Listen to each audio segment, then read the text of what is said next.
segera, kan itu kan? Alanya ngasih tahu Paulus gitu. No. Ya iya. Oh Allah, pantesan ngehalu Predika. Oke, nah saya bukan ngalu, tapi itulah yang Alkitab kami katakan. Anda terima atau tidak? Sekali lagi, Inilah kenapa Nabi Ibrahim ketika beriman akal dulu dipakai gitu loh. Karena nggak mungkin ada orang kecelakaan hari Kamis, lalu kemudian ambulannya datang di 4 bulan kemudian. Udah meninggal itu jadi rumput. tidak. Anda terima itu urusan Anda. Karena saya sudah tadi di awal pun saya katakan, konsep keimanan Kristen dan agama manapun, termasuk kalian dengan agama yang non-Kristen pun, tidak sama. Ya iya itu urusannya gua, kan keselamatan gua. Sekarang gua ngurusin nih keselamatan gua. Gua melihat ini Adam versi Kristen aja nggak selamat, apalagi gua. Siapa bilang Gitu. tidak selamat? Ketika mereka menyatakan iman mereka, sekali lagi, ketika mereka menyatakan iman, misal contoh, di dalam pasal 4, di dalam Kejadian pasal 4, Hawa itu menyebut Allah, menyebut Tuhan. Nah di sini kontradiksinya lagi Fredika. Ketika dia menyatakan iman, juru selamat ngapain turun? Toh pakai iman aja udah selamat. Justru itu, dosa belum ditebus dengan arti konsep penebusan seperti yang Yesus datang. Ya kalau gitu, Itu sebabnya ada upacara. ya ngapain upacara? Nunggu aja Yesus. Itu yang Alkitab katakan. Ngapain upacara? Kalau upacara itu cuma gambaran, ngapain upacara? Katakan itulah indahnya. Alkitab mengatakan. Bukan indahnya, banyak banget Pak. Lu tahu di Islam itu ada istilah mubazir, tahu nggak? Pekerjaan yang sia-sia. Itulah kelakuannya itu. Ribuan tahun sia-sia semua. Oke, enggak apa-apa. Pertama Hawa beriman sia-sia karena Yesusnya masih belum turun. Kemudian ada hukum Taurat sia-sia juga karena Yesusnya masih belum turun. Ini telat, gara-gara telat ini semua sia-sia ke belakang. Oke, itulah yang pandangan non Alkitab. Saya Betul, bicara betul, Alkitab betul. loh, Bang. Anda tidak terima itu kan Betul, supaya betul Anda ya. terima Alkitab berarti Anda Betul. Ya gimana mau terima gitu? Gue bilang juga Adamnya aja nggak selamat gitu, karena imannya itu nggak kepake sebelum Yesusnya disalibkan gitu. Oke, saya mau tanya Anda. Iya, Ya. itu pahamnya lu betul itu. Ada upaya Itu dah. Ya, konsekuensi dosa ada enggak? konsekuensi dosa. Ya iya ada korban dari dosa ada gitu kan. Ada diat, ada kisos, ada had, ada di Islam. Oke. Nah, bagaimana menghilangkan konsekuensi itu? Nah gini, misalnya contoh kita ambil orang dosa mencuri lah ya, mencuri koruptor lah, kita ambil koruptor. Koruptor di dalam Islam itu kena hukum had, hukum yang haknya itu diatur oleh Allah dan Rasulnya. Apa itu hadnya? Potong tangan. Masih melakukan korupsi lagi, potong kaki bersilang. Masih lagi melakukan korupsi, potong tangan lagi, yang satunya lagi. Nah ini konsekuensi dosa yang membuat dia kembali suci dari dosa, karena sudah dikorbankan dengan hukum had. Oke. Itu konsekuensi dosa. Cacat dia. Saya ikut ya, Bang. Bang, Nasib. dosa itu apakah sesederhana mencuri? Apakah tidak ada dosa hati, pikiran, perbuatan? Ya itu nanti beda lagi penghakimannya dong. Ini kan gue kasih satu contoh ini. Seperti kalau memang betul konsekuensi dosa itu ada, maka pada akhirnya tidak ada yang utuh, tidak ada yang bisa selamat, tidak ada yang bisa mampu menyelamatkan dirinya. Gak peduli bre. Gak ada satupun manusia yang selamat dari dosa. Buktikan kalian beriman. Itu yang dilihat Tuhan. Buktikan bahwa memang kalian beriman dengan hukum Tuhan. Walaupun satu manusia gak ada yang bisa. Oke. Jangan oh nggak bisa, udahlah diam aja gua. Nanti biar Tuhan tunggu jemput. Apa Nggak yang gitu. diimani? Apa yang diimani? Semua yang Tuhan firmankan dong. Lalu gimana dosa? Ini dosa itu di dalam misalnya takwa ya, jatuhnya takwa. Nah, dalam bertakwa, lu mengikuti perintahnya, menjalani perintahnya, menjauhi larangannya kan gitu. Ketika lu melakukan kebalikannya, dosa pun terjadi di sana. Oke. Ketika saya takwanya orang, ada dosa tidak? Putus-putus ya? Siapa putus-putus? Sorry. Enggak. Nah, Ini gue putus-putus ya? Enggak. Lanjut. Jelas bang. Jadi gini, Oh. takwanya orang bang, ada ndak dosanya? Ya ada pastilah, namanya manusia bukan nabi. Oke, nah justru itu gimana persoalan dosa tadi? Katanya Allah adil, gitu kan? Nah, abang itu gini loh, dua jawaban. Apa? Bang. Pertama abang bilang bertakwa, kedua beriman, kan itu tadi yang kita kejar. Nah, setakwa-takwanya orang. Beriman itu percaya, bertakwa itu perbuatan. Nah, justru itu. Apa yang pusing? Jadi gimana? Yang takwa atau yang beriman? Yang menyelamatkan? Lah, iman, pembuktian iman lu pakai takwa. Gimana iman lu mau dinilai kalau lu nggak bertakwa? Gimana caranya? Oke, setakwa-takwanya Anda gimana soal dosa tadi? Gimana caranya anjir? Sekarang lu bilang saya beriman gitu, tapi lu nggak menjalankan perintah Tuhan, nggak bertakwa. Oke, ada yang ada disebut Intinya pengakuan simpel, orang pasti berdosa semua. Intinya itu aja udah nggak ada. Lah yang iya berdosa. sekarang, dalam Islam ada Pasti. konsep taubat. Nah, Dalam Islam tuh ada konsep taubat. Biar Taubat udah itu menghapuskan bertobat dosa. tetep. Kata siapa? Iya sampai mati bre, sampai mati. Penghitungan dosa dan pahala dalam Islam itu sampai nafas terakhir keluar dari hidung lu. Penghitungan dosa sampai Iya. terakhir itu. nah Tapi kenapa ditanya lagi? Bukan ini predika yang nanya. Ditanya lagi kalau tobat. Enggak, kalau kan udah tobat nih. Tapi kenapa ditanya lagi sama malaikat bukan nangkir? Hah? Kenapa tanya lagi? Lah itu pertanyaan iman lah, kayak mana sih lu? Ya, Itu kan perbuatan. Kalau misalnya dosa pahala kan perbuatan. Itu yang ditanya iman. Mandrot buka siapa Tuhanmu, bukan pekerjaan lu. Siapa Tuhanmu, siapa nabimu, apa agamamu, apa kitabmu. Kan yang ditanya Nah, itu. terus kenapa ada serambut lagi? Kenapa ada serambut sudah 7? Kenapa Lah ada itu lagi? nanti amalan kita, pahala kita itu yang membuat kita melewati. Gimana sih? Sekarang kalau misalnya nggak ada seperti itu, nggak ada misalnya dengan melewati jembatan Asyirot gitu kan, lalu kemudian nggak ada siksa kubur dan nikmat kubur, artinya pelacur dan wanita soleh sama-sama di surga ketemu. Asik dong Ya, kalau penjahat. bertobat. Ya kalau bertobat kan. Nah, ngehe tadi bertobat lu di lepeh. dunia. Tadi lu bertobat lu lepehin. Kan lo bilang tadi, makanya gue tanya, kalau misalnya bertobat di dunia udah ngapus dosa, kenapa ditanya lagi? Ayo. Ya karena kan memang lu ketika bertobat langsung mati. Memang lu ketika bertobat langsung mati, lu bertobat, besok hidup langsung suci lu sampai akhir hayat lu. Nah, Kan nanti makanya melakukan lagi lu dosa, nanti berarti tobat kan- lagi. Gimana sih? Nggak apa-apa itu naikin aja seru-seru. Langsung mati dia, langsung mati Kak. jadi gitu Bang. Artinya begini, Bang.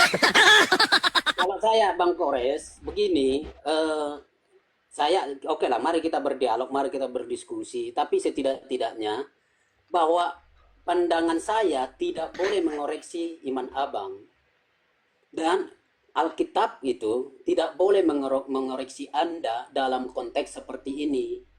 Nah, Ya bukan, ini kan namanya mengkritisi gitu loh. Seberapa kuat fondasi iman yang tertulis dalam kitab kalian untuk dikritisi. oke. Contoh tadi Al-Quran, lu kritisi dengan pertanyaan-pertanyaan. Jawaban gua indah-indah banget semua, lancar, nge-rap.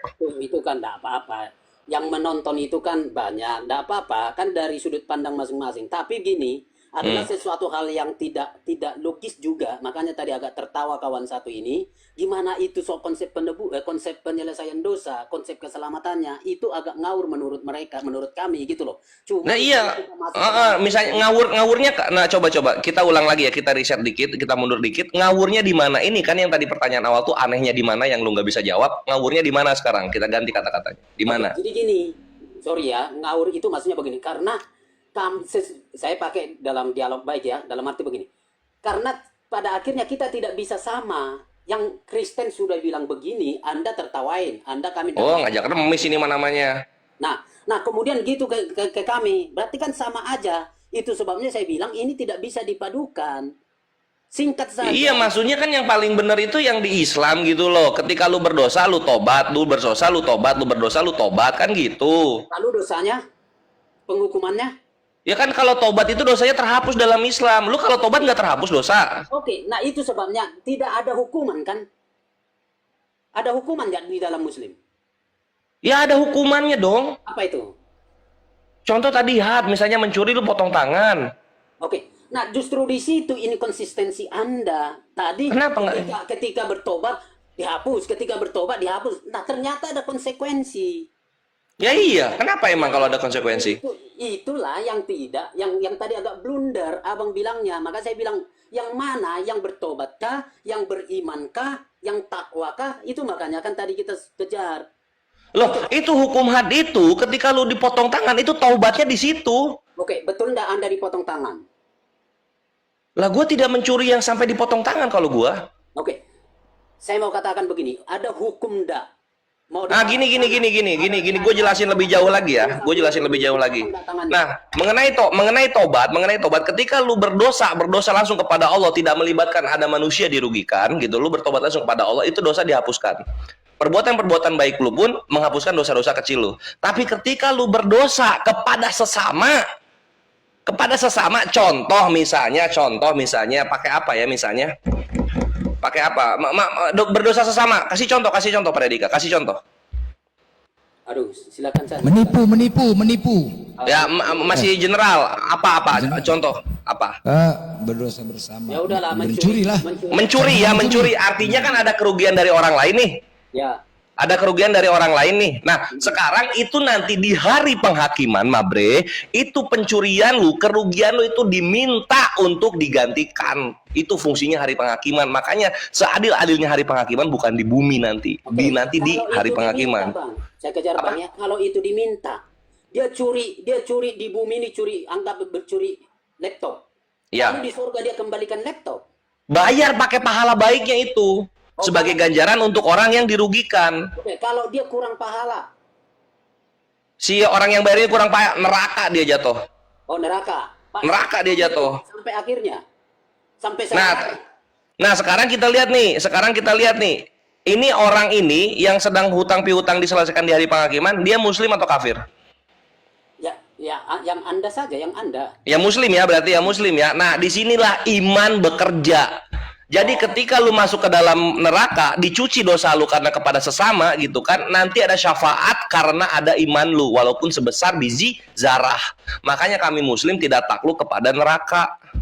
Oke, justru disitulah bahasa iman itu ternyata mengabaikan konsekuensi.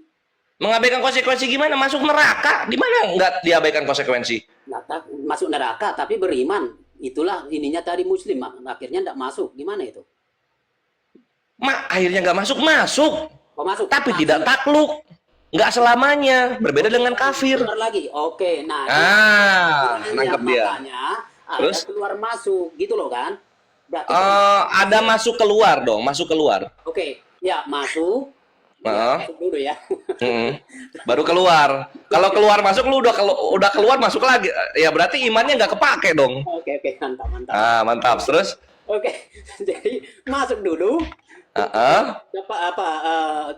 Terima hukuman. Habis itu keluar ya.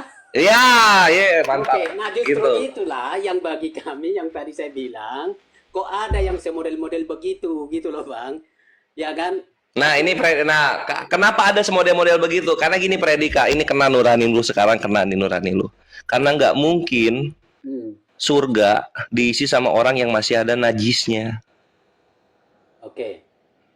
Lalu? Inilah yang kita juga nggak masuk gitu. Kenapa orang Kristen, walaupun dosanya misalnya ada dosa korupsi triliunan gitu, mereka tetap masuk ke dalam surga gitu. Bukankah itu najis surganya jadinya gitu? Nah, gini, untuk soal itu, kalau dia sudah jadi Kristen, lalu dia berdosa, ini kan, lalu dia berdosa. Hati-hati jawaban lu. Gimana? Okay. Hati-hati jawaban lu. Ya, enggak apa-apa. Kalau dia berdosa, apakah keberdosaan dia ditolerir setelah jadi Kristen? Juga enggak. Enggak. Ada konsekuensinya. Ada konsekuensi terhadap dosa itu. Tidak ada di kami mengabaikan konsekuensi dosa. Semua dosa itu punya konsekuensi. Nah, terus? Jadi termasuk dia sudah jadi Kristen, lalu dia berdosa begitu, ya kena. Terus mati, terus gimana? Nah, jadi inilah yang kami sebutkan, yang mana yang ditebuskan Kristus, yang di dalam Yohanes pasal 19 ayat 19. Nah, ketika dia menggunakan kata Yunani itu mengacu dengan tiga istilah. Yang pertama, makanya Paulus menjelaskan itu istilahnya, berdosa itu sudah ditebus, lunas. Tebusannya sudah lunas. Oke. Itu korban Kristus. Oke. Nah lalu soal yang ke neraka itu, itulah yang ditanggung oleh Kristus, bahwa ternyata kematian Kristus itu tidak membawa seseorang ini urusan neraka, tidak. Tapi apakah konsekuensi physically ditanggung? Ya. Apa? Loh, kalau dia korupsi masukin penjara aja. Enggak, ketika dia mati. Nah, ya mati ya. Mati. Nah terus ketika mati kan ini orang yang korupsi ini belum bertobat, dia mati, dia kemana dia? Imannya yang sudah menyatakan Kristus sang penebus, dia selamat. Itulah yang nggak diterima oleh Islam gitu loh. Kok bisa-bisanya orang masih ada dosanya korupsi, ketemu sama korban dari korupsi nanti di sorga bareng-bareng. Nah, justru itu Bang, Anda pun sama kan? Sama, bahwa ternyata di iman, konsep iman berfaedah menyelamatkan seseorang kan tadi? Walaupun Iya, bedanya dosa lu nggak dicuci, makanya surganya jadi najis. Kristus mati menyucikan dosa. Cuma 3 hari, apa yang suci? Anda terima atau tidak, itu soal ini. Karena tadi saya katakan, bukan soal 3 harinya, tapi persoalan kualitas diri sang penebus itu. Ya tetap aja, apakah kualitas diri Yesus ini menebus kerugian dari korban dosa? Dar! Jawab. Konsekuensi neraka maut itu loh, maut Iya, itu pelaku dosanya kan? ditanggung. Korban dari dosanya. Contoh misalnya ada orang dosa mencuri 1 triliun. Ini kan ada korban dosa nih. Nah, sekarang badan kudusnya Yesus ini jadi apa untuk korban dari dosa ini jadi apa? Soal yang 1 triliun mau satu ini dan segala macam itu tidak ditanggung Kristus dalam arti Tuhan menggantikan satu. Ya terus kenapa dia langsung masuk surga nggak ganti dulu? Imannya itulah yang menyelamatkan dia soal hidup kekal. Terus korban dari dosanya gimana? Korbannya nggak dipikirin kan? Oh enggak, memang begitu. Nah itu dia, disitulah letak ketidakadilannya. Ketidakadilan gimana Bang? Nah kalau Ya karena apa? Korban dari dosa, dia udah rugi di dunia. Ketika di sorga ketemu lagi sama orang yang bikin rugi dia. Oke, kalau hukum iman Anda, kalau seseorang korupsi 1 triliun, apa hukum iman Anda? Potong tangan Ada di dunia. tangan. Nggak bisa ganti dia di bumi, nggak bisa ganti dia di bumi. Nanti di hari penghakiman itu 1 triliun bayar pakai pahalanya itu. 1 triliun. Bayar pakai pahalanya. Pahala apa sih bisa menggantikan 1 triliun? Ya apa aja banyak kok pahala-pahala yang segede-gede gunung dalam Islam. Lagi kan? Apa tuh? Itu definisi Anda tadi. Kalau cuma ternyata uang 1 triliun itu bisa dibayarkan pahala. Pahala apa sih? Sebesar apa sih perbuatan? Waduh banyak bre, lu ngasih makan anak yatim pahalanya segede gunung. Oke, Anda berdosa. Bikinin masjid sama jariah tumpah terus itu lebih gede lagi dari gunung. Banyak banget pahala-pahala yang gede-gede. Anda berdosa 1 triliun, lalu kasih makan yatim piatu, selesai. Adilkah? Bukan ini di hari penghakimannya, bukan di dunia, kita bicara hari penghakimannya. Kalau lu masih di dunia, lu ada 1 triliun, lu bayar langsung ke korbannya. Ini di hari penghakiman, posisinya udah mati. Oke, tetap sama Bang, tetap di hati. Enggak, beda. Lu ini orang ini ya. Dia nggak mendapatkan hukuman yang setimpal gitu atas perbuatan dosanya yang merugikan orang lain. Oke, saya ikuti dulu ya Bang, saya ikuti Abang. Ya. Ini angka Bang, triliun. Oke, angka triliun. Udah itu kau kawin anak tahun. kecil sama anak Rasul, Udah kau kawin anak kecil. Tuhan kau dulu itu dikawin dulu sama bule-bule Afrika sana. Udah kau Di sorga kau itu Tuhan kau dikawin sama bule-bule Afrika. Lubangnya sebesar apa itu? Fokus kita Bang. Mantap. Fokus, Bang. Fokus, Dikira gua nggak siaga, ini gua dialog santai tangan gua ke pedang, bre. Fokus dulu, Bang. Ya kan ini tadi pintar Abang mengatakan apa ujian apa kevalidan dari sebuah pernyataan iman itu kan. Nah, Iya. maksudnya, jadi gini, yang dicuri ini kan, ini jelas ada yang dirugikan, ini angka di Nah itu yang nggak dipikirin sama hukum kasih predika. Semoga lu kepikiran itu. Lanjut. Justru itu saya katakan selesai dengan Kristus. Nah, justru itu Anda pun nanti tidak konsisten. Nah, oke, saya lanjutkan dulu ya sampai final ya. Jadi Iya, ya. Jadi gini, ketika seseorang berdosa triliun, oke lah. Nah, dia harusnya potong tangan. Saya tidak tahu potong tangan ini nanti di surga atau di Enggak hukum had itu di dunia. Potong tangan itu di dunia. Nah, pertanyaan saya, ada ndak sampai sejauh ini yang mencuri atau apapun yang dipotong tangannya? Oh ada, kalau di negara-negara yang konstitusinya itu menggunakan Al-Quran dan As-Sunnah, contoh Arab Saudi, itu tiap bulannya ada. Oke. Nah, kenapa di Indonesia tidak dibuat? Ya karena Indonesia toleransinya tinggi sekali. Oh, toleransi mengabaikan hukum agama kah? Tinggi sekali gitu. Gini gua kasih tahu predika. Abang gini loh. Abang ini punya konstitusi agama, tapi karena konstitusi Indonesia yang toleran ternyata mengabaikan nilai agama, begitu? Bukan begitu. Soal mengenai menerapkan hukum syariat Islam secara darul, secara dar itu secara kenegaraan, itu bisa dilihat oleh alim ulama gitu. Ini adakah manfaat atau mudorotnya gitu posisinya. Karena gini, ketika hukum syariat Islam diterapkan, Mabre, perhatikan ini. Ketika hukum syariat Islam diterapkan, satu negara apapun agamanya pakai itu syariat. Oke. Nah, Nah. itu. Nah, tunggu dulu. Ini gue beresin. Baik. Sebelum Pancasila itu ada Piagam Jakarta. Pancasila pertama, sila pertamanya itu adalah tiada Tuhan selain Allah dan menerapkan hukum syariat Islam. Ini mau dipakai, saudara-saudara kita di timur nggak mau, gitu kan? Sehingga diambil yang paling bermanfaat yang mana? Ya udah sila satu ganti ketuhanan yang Maha Esa. Nah, jadi ini nyambung sama predika. Agama itu memudahkan. Jadi kalau misalnya memang memberikan kemudorotan di bangsa yang plural ini, maka itu bisa dinantikan dulu gitu, Mabre. Oke, baik. Ya. Nah, Sebelum lanjut Predika, bentar. Sebelum lanjut Predika. Jadi Anda tadi bicara dosa tobat. Emang iklan ajaran dosa dan tobat ini kan tadi merujuk kepada Adam kan? Adam ya? Waktu makan buah. oke. Ya oke, baik. Kejadian 2 nomor 17. Tuhanmu mengatakan jangan kau makan buah yang baik dan buruk itu, pada hari kau memakannya pastilah engkau mati. Mati loh. Dari mana jalan dosa menjalar? Hah? Kok kepedean kalian? Tuhanmu mengatakan mati akibat makan buah itu, bukan dosa menjalar. Mana ini sekarang nih? Oke, Hah? baik. Baik, tidak apa-apa. Jadi begini, apa yang dimaksud dengan mati di sana? Oke, Mati ya? rohani. Nah, jadi kalau lihat semua konsep dosa, Mati rohani.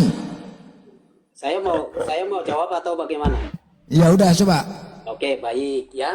Jadi gini, apa yang dimaksud dengan kematian di situ? Yesus sendiri pun menggunakan kata itu, Paulus sendiri menggunakan kata itu, nabi-nabi pun menggunakan kata itu, mati karena dosa. Nah, ternyata kematian yang dimaksud di situ adalah kematian, keterpisahan, kehilangan kemuliaan Allah. Ya, jadi seseorang itu kehilangan kemuliaan Allah. Nah, tapi pada akhirnya perhatikan di dalam Alkitab pun dijelaskan di dalam pasal-pasal 5 pasal yang ke-6 ya, bahwa ada kematian fisikly. Nah, jadi gitu loh. Jadi ada Apalagi mana ada tertulis kematian fisikli apa segala macam, itu mati titik. Oke. Jangan menambah-nambah bos. mati daging, Bang. Oke, kalau agak aneh istilah fisikly ya. Mati-matilah, kayak mana mati? Iya, mati secara tubuh. Pasal 6 Ya udah mati terpisah. Ya sudah. Jadi ada kematian memenuhi hukuman Allah. Yang pertama, jadi di kekristenan, boleh Anda tertawa, saya sudah tahu, kita udah pernah. Ya bukan, nggak ada tertulis di situ mati katanya. 2 dalil, Kejadian 3 nomor 3. Jangan kau makan buah itu nanti kau mati gitu. Mati memang betul mati, tapi Matilah. rohani. Mati rohani. Ya. Nggak ada tertulis mati rohani, ngarang aja. Kalau Anda Apanya nih? terima itu enggak apa-apa. Loh, bukan, itu nggak ada tertulis, jangan ditambah-tambahin lah bos. Justru itu. Mana tertulis? Oke, Anda tidak terima, enggak apa-apa, saya paham. Ya bukan, itu Anda bohong. Kalau nggak ada tertulis berarti Anda bohong, pendusta. Oh, bukan bohong. Loh, di mana tertulis mati rohani? Nah, lalu kematian apa yang Anda maksud? Ya mati-mati. Contoh gini, Anda berdiri di rel kereta api, ditabrak kereta api, jadinya apa? Jadi apa itu? Oke. Hah? Alkitab tidak banyak. Enggak, aku tanya. Anda berdiri di atas rel kereta api, kemudian kereta api mau lewat menabrak Anda jadinya apa? Lalu kematian yang begitu Anda maksud? Anda jadinya apa itu? Jadi apa? Kematian yang begitu Anda maksud? Tidak. Iya, aku tanya, jadi apa Anda? Anda paksa silakan, tapi Aku tanya gini, seandainya Anda berdiri di atas rel, kemudian ditabrak kereta api, Anda jadi apa? mati. Ya udah selesai, apalagi? Apalagi? Hah? Itu Anda. Apalagi? Itulah dia tertulis mati, mau biar. Saya tadi Mati. kematian Gimana? kita dituliskan dengan berbagai. Nggak ada tertulis, nggak usah ngarang-ngarang bos. Nggak ada, itulah jadinya. Jadi kesimpulannya, sebagaimana tadi di dalil Kejadian 2 nomor 17 dikatakan mati, sebagaimana Anda berdiri di atas rel ditabrak kereta api, ya mampus, modar. Loh, itu menurut kitab. Mana lagi? Itu menurut Anda paksakan itu Menurut kitab Anda, dari mana Anda literasinya mengatakan mati rohani? Di mana tertulis? Yesus itu sudah sebutkan. Di mana tertulis di Kejadian itu ada mati rohani, Bos? Alkitab itu kami sebutkan itu saling melengkapi. Melengkapi apa? Nggak ada tertulis mati rohani, mati jasmani, nggak ada. Oke, dengar ya. Itulah yang Yesus katakan bahwa dia mati. Nggak ada urusan Yesus di sini. Urusan Tuhan. Anda mengatakan bahwa saya mati. Ini aja, pisahkan saja Alkitab itu hanya di ayat itu. Loh, dari semananya? Itu perkataan Tuhanmu loh, nggak mau didengar. Justru itu saya mau jelaskan Alkitab itu menafsirkan dirinya sendiri. Cemana dirinya sendiri menafsirkan kitab itu? Aduh, ngarang aja kau. Anda terima, enggak apa-apa. Bukan kok menafsirkan dirinya sendiri. Apa yang bisa itu? Anda tidak percaya kan? Anda tidak bisa begitu, makanya Tuhan Anda mengatakan, Saya sudah bilang, Bu, ya nggak bisa gitu diskusi, kita harus jujur. Kalau Anda menambahi dan mengurangi, dengar, gini kata Yesus, apabila Anda menambahi dan mengurangi firman adalah pendusta. Kami nggak mau diskusi sama orang pendusta. Tidak ada Yesus bilang itu. Ada di Ulangan ada, di Wahyu juga ada. Mana Yesus bilang? Anda pun Jadi, ya Tuhanmu mengatakan jangan menambahi dan mengurangi firman Tuhan. Iya, tapi jangan bilang Yesus. Ya udah, janganlah kau tambahin pendusta Anda namanya. Justru itu, siapa yang nambah? Yesus yang. Loh, ya udah, kan tidak ada kata mati rohani, jangan dipaksa lah. Loh, kematian. Coba Efesus pasal 2. Mati, modar. Sekarang ku tanya, Adam mati nggak habis makan buah tuh? Mati nggak dia? Mati. Mati. Ya. Kalian keturunan siapa kalau mati? Keturunan siapa kalian? Kematian rohani. Hah? Keturunan siapa kalian jadinya, woi? Kalau kalian mati, Oke. mati kita. Kalau keturunan siapa? Hah? Saya sudah bilang Bang Blender. Nah, kalau Anda paksakan itu begitu, maka yang ada apa? Silakan Ya mati, mau biar. Enggak. Itu Nah, jadi? ditertawain Anda. Bukan, tadi Anda mengatakan mati, habis makan buah tuh mati. Ya udah, berarti kan keturunan siapa, Bos? Keturunan siapa kalian? Itulah mati rohani. Mati rohani dari mana? Mati rohani itu kayak mana mati rohani? Oke. Oke, sekarang gini. Oke, prediksi bentar ya. Anda saya jemput nih, saya jemput ke rumah. Yuk prediksi, permisi mau rumah, aku gonceng naik motor. Yuk kita duduk ngopi ya kan, ngopi gonceng. Tiba-tiba di tengah jalan, ditabrak truk kita. Wah, kau mati di tempat. Udah, habis itu istrimu nanya sama aku, Bang, mana lakiku? Mati rohani dia, aku bilang. Gimana? Mau kok? Hah? Saya kasih ayat ya. Mau? Kalau binimu, mana lakiku Bang? Mati rohani dia, aku bilang. Mau kok? Mau? Apa Anda tidak? Justru di situ Hah? kekayaan Alkitab. Kok kekayaan, kau udah mati tewas, kok mati rohani? Mau kok? Saya baca ya. Saya baca. Nah, Ah. Yohanes 8 ayat 24. Karena itu, tadi aku berkata kepadamu, ini Yesus yang bilang, bahwa kamu akan mati dalam dosamu. Ya. Itu tertulis dalam dosa. Di Kejadian 2:17 tidak ada tertulis mati dalam dosa. Mati saja, Ju. Coba buka. Coba buka Kejadian 2:17. Coba buka. Jangan ngarang-ngarang lah, Bos. Coba buka. Bang, Nggak ada tertulis mati dosa. sebentar, sama-sama kita nuntut ya. Kalau Ya, buka. Sebentar, saya mau ngomong. Kalau Anda minta di dalam Kejadian pasal 2, 16, 17 mati fisik, ada ndak di situ disebutkan? Nggak ada disebutkan mati fisik. Mati saja mati. Ini pun batal di situ. Mati saja mati itu kayak mana sih mati? Di situ, jangan Batal di mana mati? Ngarang aja kau. Mati, woi matilah. bilang. Makanya jangan dipakai Janganlah mengarang-arang, Bos. Nggak boleh kayak gitu. Banyak yang nonton. fisik kan? Siapa yang mengatakan fisik? Di situ tulis apa? Coba aku baca. Nah, Coba baca. Anda aja yang baca. Ada kata fisik ya? Ya udah, aku bacakan ya. Oke. Aku bacakan. Oke, aku bacakan ya. Janganlah kau makan buah yang baik dan buruk itu. Pada hari kau memakannya, pastilah engkau mati. Titik. Ada mati fisik? Mana ada mati fisik situ? Nah, makanya Emang mati kayak mana? Anda pun memaksakan mati fisik. Emang mati kayak mana? Sudah bilang, kamu pakai Hah? kamu pakai Mati tewas, modar, meninggal, mayat sama nggak tuh mati? Bang, Hah? silakan Bang. Tadi kan sudah bilang kalau Anda mau buktikan itu mati fisik, ada tidak? Tidak ada kan? Nggak ada dikatakan mati fisik di situ, mati lah. Kayak mana ya kalau mati? Mati fisik. Nggak ada ditulis mati fisik di situ. Mati yang gimana maksud Anda? Ya kan, mati di mana maksud aku? Kau berdiri di atas rel kereta api, kemudian ditabrak kereta api, kau jadi apa? Di situ rel kereta api. Ya kau jadi apa? Nah, saya sudah Aku tanya, biar kau tahu arti mati itu apa? Maksud aku biar kau tahu apa arti mati itu. Saya sudah Hah? bilang, Anda sendiri Maksud aku, biar kau tahu mati itu kayak mana. Berdiri kau di atas rel, Iqbal. Kau berdiri di atas rel, udah. Kemudian ditabrak kereta api, kau jadi apa? Nah, sekarang Jadi apa? Itu mati fisik. Enggak, jawab dulu, jadi apa kau tuh? Itu mati Hah? fisik. Oke, sama. Enggak, aku tanya kau. Ketika kau berdiri di atas rel, kemudian ditabrak kereta api, kau jadi apa? Oke, saya jawab juga. Lalu itu menurut Anda mati apa? Jadi apa? Enggak, aku nanya, kau jadi apa? Dulu jawab. Jawaban saya. Apa yang mesti kau jawab? Aku yang bertanya. Kenapa kau baru bertanya? Sekarang kalau menurut Anda di dalam Kejadian pasal 2 ayat 17 ada mati fisik enggak? Enggak ada tertulis mati fisik, di situ mati aja. Anda Mati aja di situ. kasih, jangan lari-lari aja. Ya enggak, sekarang biar kau tahu arti definisi mati itu apa. Kau berdiri. Ah, Udah, biar kau paham arti mati kayak mana. Kau berdiri di atas rel kemudian ditabrak. lalu menurut Anda mati fisik. Apa jadinya tuh? Lalu Anda menurut Anda Apa jadinya? itu mati fisik? Tidak. Enggak, aku nanya aja, jadinya apa? Tidak ada, Bang. Tuh, itu kok kan? Jadi kok mati itulah mati tuh. Itulah kok mati tuh. Itulah mati tuh. Nah itu tuh, udah tau kan? Modar kok, modar. Nah itulah namanya modar kok, mati kok kan? Itulah kau, itu mati. Tuh namanya mati tuh, biar tau kok, modar kok, itu mati, ngarang aja kau. Kok diskusi kok nggak mau jujur kayak mana lah kau nih bodoh-bodohi, nggak boleh kayak gitulah. Diskusi jujur lah, macam orang bodoh.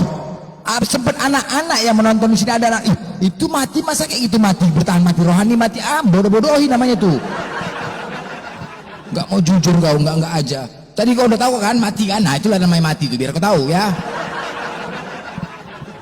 Kok ditanya mati rohani, mati jasmani, mati kepala otaknya itu, ngarang aja. Mati itu gitu tadi, jelas ya. Mau gimana dia? Udah turun dia duluan, udah turun. Oke, pas.